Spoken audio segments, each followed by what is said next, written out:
ஐந்து கண்ட மக்களுக்காக ஐந்து காயம் ஏற்ற நேசரே. ஐந்து கண்ட மக்களுக்காக ஐந்து காயம் ஏற்ற நேசரே. நொந்துருகி வந்த மக்கள் மேல் நேச ஆவி வீச செய்குவி. நொந்துருகி வந்த மக்கள் மேல் நேச ஆவி வீச செய்குவி. இயேசுவே நீர் பெரியவர் பெரியவர், இயேசுவே நீர் பரிசுத்தர் பரிசுத்தர், இயேசுவே நீ நல்லவர் நல்லவர், இயேசுவே நீர் வல்லவர் வல்லவர். நொந்துருகி வந்த மக்கள் மேல் நேச ஆவி வீச செய்குவீர். நொந்துருகி வந்த மக்கள் மேல் நேச ஆவி வீச செய்குவீர். ஜீவனுள்ள தேவனே வரும். ஜீவ கர்த்தருடைய பரிசுத்த நாமத்திற்கு ஸ்தோத்திரம். ஓசியாவின் புஸ்தகம் 1வது அதிகாரம் 7வது வசனம்.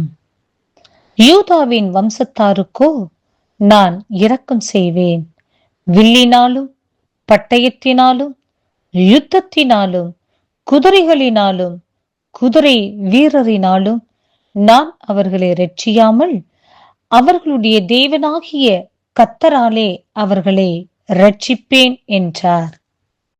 ஆம் பிரியமானவர்களே, யூதாவின் வம்சத்தாருக்கோ கர்த்தர் இரக்கம் செய்வேன் என்று சொல்லி அவர் அவர்களுடைய தேவனாகிய கர்த்தராலே அவர்களை இரட்சிப்பேன் என்று சொல்லி வாக்கு கொடுக்கின்றார். பிரியமானவர்களே, வில்லினாலும் பட்டயத்தினாலும் யுத்தத்தினாலும் குதிரைகளினாலும் குதிரை வீரரினாலும் நான் அவர்களை இரட்சியாமல் அவர்களுடைய தேவனாகிய கர்த்தராலே அவர்களை இரட்சிப்பேன் என்று வாக்கு கொடுக்கின்றார். பிரியமானவர்களே, இந்த நாட்களில் இந்த உலகத்தில் இருக்கிறதான காவல்துறை, நீதித்துறை, வானவூர்தித்துறை, கடல் ஊர்தித்துறை, அஞ்சல் துறை, எல்லா துறையிலும் இருக்கிறவர்களையும் நாம் இரட்சிக்கும்படியாக நாம் ஜெபிக்கின்றோம். தேசத்தில் இருக்கிறதான உலக நாடுகளில் இருக்கிறதான தலைவர்களையும் அதிகாரிகளையும் அரசியல்வாதிகளையும் பல துறையில் இருக்கிறவர்களையும் பணபலம் படைபலம் ஆள்பலம் படைத்தவர்களையும் சினிமா துறையில் இருக்கிறவர்களையும் தேசத்தில் இருக்கிறதான சிறு குழந்தைகளையும் சிறு பிள்ளைகளையும் வாலிப பிள்ளைகளையும் பெரியவர்களையும் எல்லா இனத்தவர்களையும் எல்லா மதத்தவர்களையும் எல்லா அதிகாரத்துக்குட்பட்ட தலைவர்களையும் இரட்சிக்கும்படியாக நாம் அனுதினமும் தேவ சமூகத்தில் நிற்கின்றோம். பிரியமானவர்களே, இரட்சிப்பு கர்த்தருடையதாய் இருக்கிறபடியினாலே நாம் எவ்வளவுதான் தேவ சமூகத்தில் ஜெபித்தாலும் கர்த்தர் நினைத்தால் மாத்திரமே அவர்களை இரட்சிக்க முடியும். பிரியமானவர்களே, அதனால் நாம் ஜெபிக்காமல் இருக்கக்கூடாது. அனுதினமும் தேவ சமூகத்தில் தேசத்திற்காக, தேச தலைவர்களுக்காக, தேச மக்களுக்காக, அவர்களுடைய இரட்சிப்புக்காக ஜெபிக்க வேண்டியது நம்முடைய கடமையாய் இருக்கிறபடியினாலே ஒவ்வொரு நாளும் தேவ சமூகத்தில் அவர்களுக்காக திறப்பில் நின்று அவர்களுடைய இரட்சிப்புக்காக ஜெபிக்கும்படியாக தேவன் நம்மோடு கூட இடைபடுகின்றார். பிரியமானவர்களே, பலத்தினாலும் அல்ல, பராக்கிரமத்தினாலும் அல்ல, தேவனுடைய ஆவியினாலே எல்லாமே ஆகும் என்று வேதத்தில் வாசிக்கின்றோம். பிரியமானவர்களே, நீங்கள் என்னை தெரிந்து கொள்ளவில்லை, நானே உங்களை தெரிந்து கொண்டேன் என்று சொல்லி கர்த்தர் வேதத்தில் நம்மோடு கூட இடைபடுகிறதை பார்க்கின்றோம். பிரியமானவர்களே, ஒரு மனிதனை ரட்சிப்பதற்கு